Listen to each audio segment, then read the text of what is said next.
Hi everyone, this is Hatch from Hachinara Culture Japan.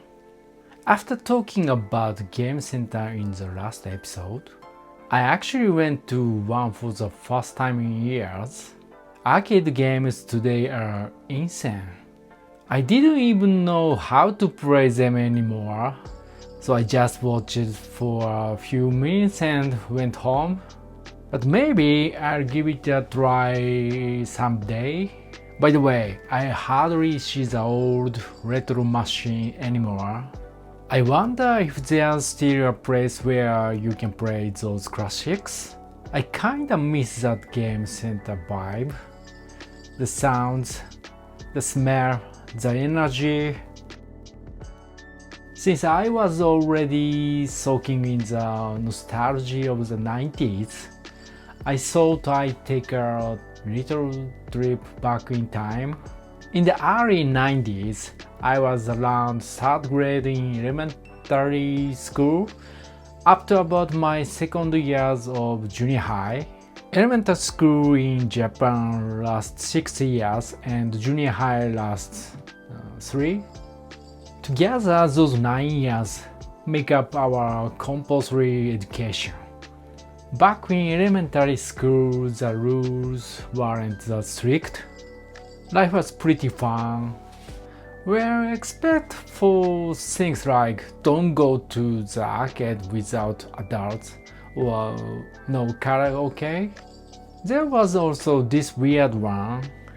Don't stop by any shops on your way home from school.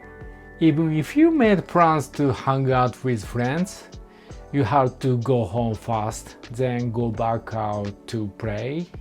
Looking back, I guess school just wanted to avoid any trouble that might happen on the way home.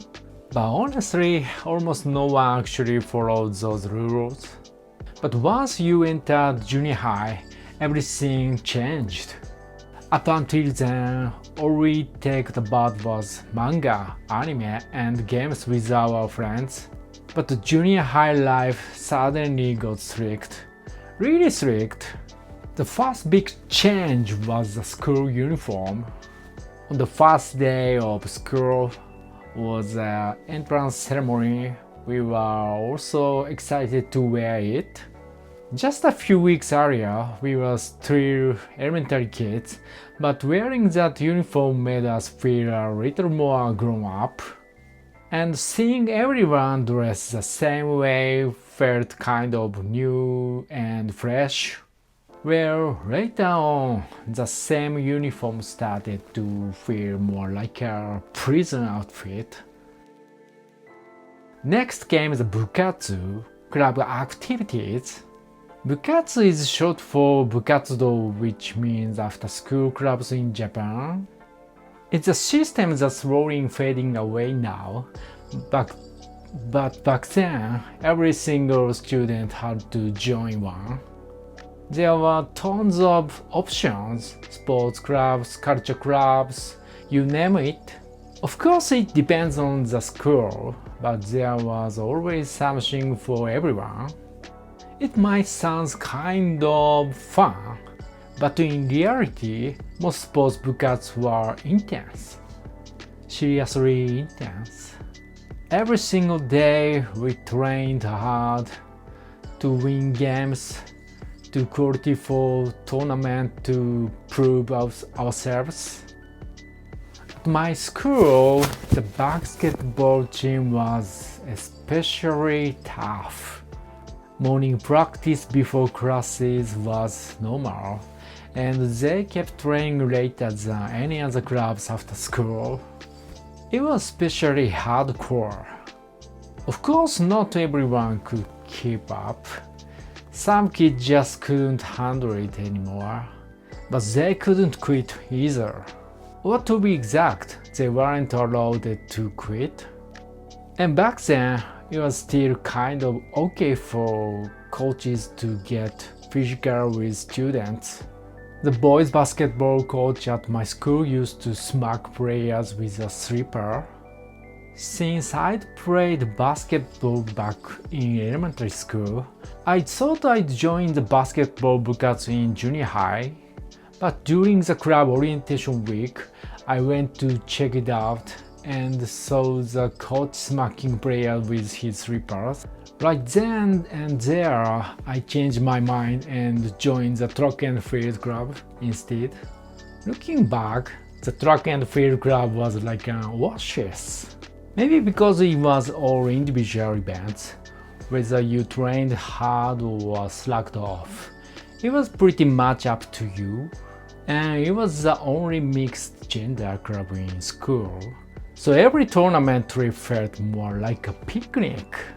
My track and field days were some of the best time of my life. If I ever collect all the Dragon Ball, maybe I'll wish to go back.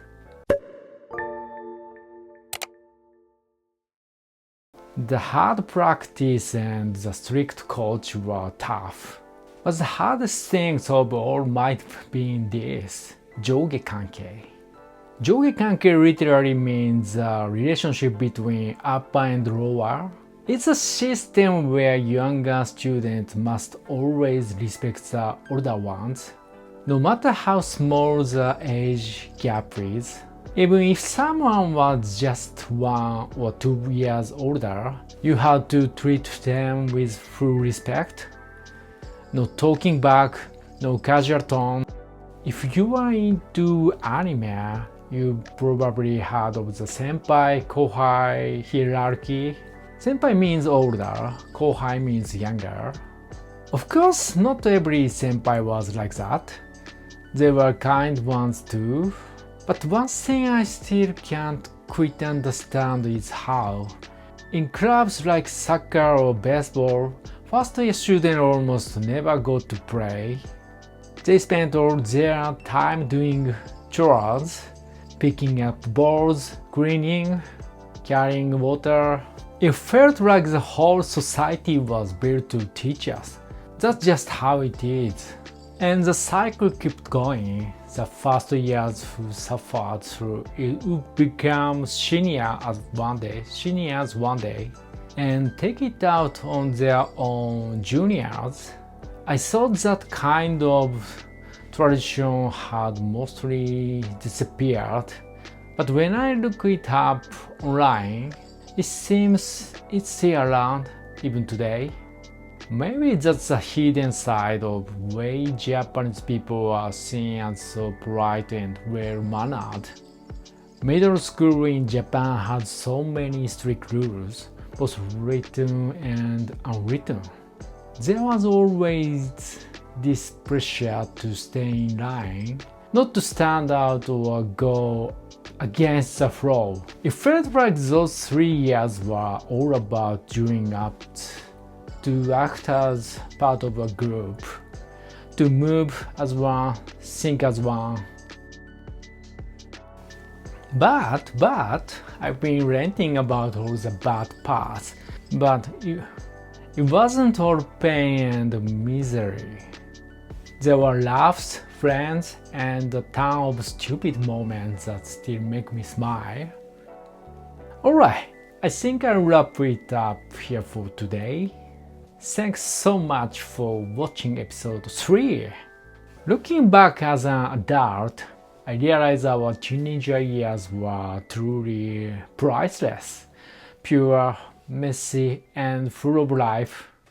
If you have any memories or funny school rules from your own days, share them in the comment. I'd love to read them.